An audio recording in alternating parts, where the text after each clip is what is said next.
Saya anak muda dan telah berzina selama beberapa kali. Saya sudah tahu kalau itu haram dan berusaha untuk taubat, namun jatuh lagi ke dalam dosa ini. Tolong beri saya nasihat dan solusi. Saya punya keinginan untuk menikah namun harus menyelesaikan S1. Yang pertama, syarat menikah bukan harus menyelesaikan S1. Kalau pakai sudut pandang syariat, ya mungkin ada kendala lain atau ada syarat dari pihak lain. Misalnya kadang-kadang ada orang tua bilang, kamu gak boleh nikah kecuali harus lulus S1. Dan yang kedua, menjelaskan banyak para ulama, kalau sampai pada titik kita nggak bisa menahan syahwat kita, dan kalau tidak menikah kita akan jatuh ke dalam dosa dan maksiat, apalagi berzina, maka pada saat itu hukum pernikahan dalam ilmu fikih wajib.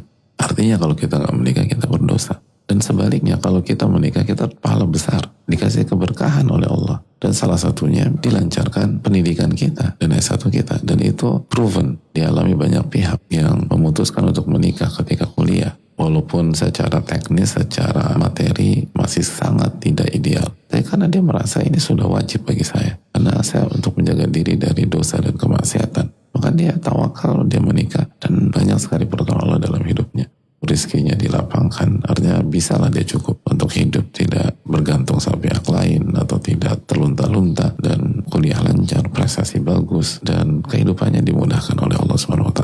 Itu yang saya ketahui, bukan satu dua orang, apalagi pengalaman banyak pihak yang saya tidak tahu.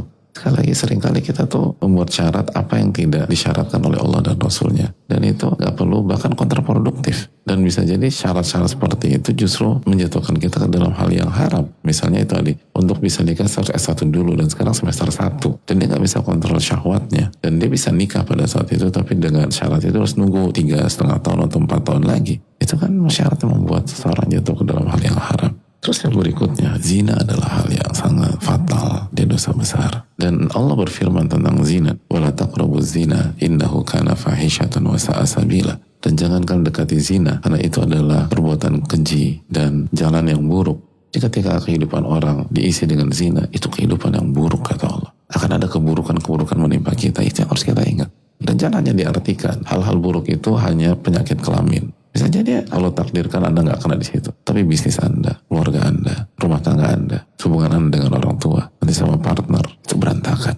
Ada banyak keburukan yang menanti kalau kita nekat berzina. Dan ini ada perbuatan keji, hadirin. Dijelaskan oleh sebagian para ulama tafsir seperti As-Sa'di, perbuatan keji secara agama, secara akal sehat, dan secara fitrah. Makanya orang berzina itu nggak pakai akal sehat, pakai nafsu. Banyak orang tahu zina itu dosa, tapi dia nggak tahu separah itu, sefatal itu. Dan dijelaskan sebagian ulama seperti As-Sa'di, zina itu dosa yang berkaitan dengan hak Allah. Ini hak Allah yang mengharamkan. Anda mau suka sama suka, ridho sama ridho, berarti dua-duanya lancang kepada Allah Subhanahu Wa Taala. Ini hak Allah Subhanahu Wa Taala. Lalu hak wanita, walaupun suka sama suka, karena sukanya itu bukan secara agama, secara akal sehat, dan secara fitrah. Ini suka syahwat, lalu kita manfaatkan itu. Lalu yang ketiga, hak ahli hak, kata para ulama. Ketika seorang berzina, ini berkaitan dengan hak keluarga besar dari wanita tersebut. Anda bukan berurusan dengan dia, Anda berurusan sama keluarganya. Karena kalau bapaknya tahu, dan bapaknya masih di atas fitrah, walaupun nggak terlalu ngerti agama, kira-kira bapaknya ridho nggak anak perempuannya ditidurin? Nggak ridho. Kira-kira kakak laki-lakinya ridho apa tidak? Enggak. Makanya begitu kejadian taspek garis 2 yang artinya hamil di luar nikah, itu yang heboh siapa? Keluarga besar. Dan keluarga besar merasa terpukul. Sampai om, tante, kakek, nenek merasa terpukul. Dan mereka sepakat, kamu bikin malu keluarga. Jadi orang yang berzina itu menzolimi keluarga besar. Pengen dosanya kayak apa? Karena yang malu itu bukan hanya 1-2 orang, satu keluarga besar malu, satu keluarga besar merasa terpukul, satu keluarga besar merasa kecolongan. Orang mencuri, misalnya mencuri sendal atau mencuri apalah, itu satu keluarga besar nggak terpukul. Apalagi kalau dia pelit, rasain tuh biar tahu. Tapi kalau zina, apalagi hamil dan nikah, itu satu keluarga besar terpukul. Dan kalau wanita ini sudah menikah, auzaujiha, ini hak suami, ini salah satu yang paling parah gitu. Kalau dia sudah nikah, ini hak suaminya.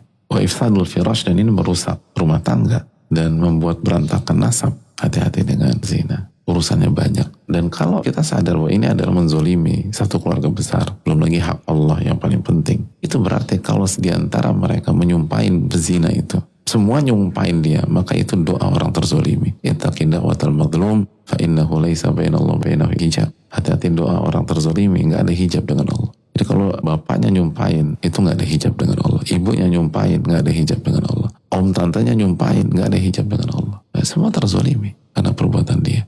Belum lagi banyak kasus, apalagi kalau hamil, bisa mengarah ke kasus pembunuhan, aborsi, padahal nyawa sudah ada. Atau kalau misalnya terus dipertahankan, itu merusak masa depan wanita tersebut karena dia nggak siap. Apalagi prosesnya haram. Dan oke dinikahin, banyak pernikahan kayak gitu, cuman status aja lalu cerai. Karena memang mereka nggak siap jadi suami istri. Lalu ini berkaitan nanti ke pendidikan anak yang lahir tersebut. Dan anak itu nggak bersalah. Tapi karena orang tuanya nggak siap dan melakukan dengan cara yang haram, akhirnya anak dikorbankan. Lalu jadi anak yang rusak. Lalu anak yang rusak itu nanti melakukan hal yang sama. Aduh itu panjang urusan, nggak mikir kita ini.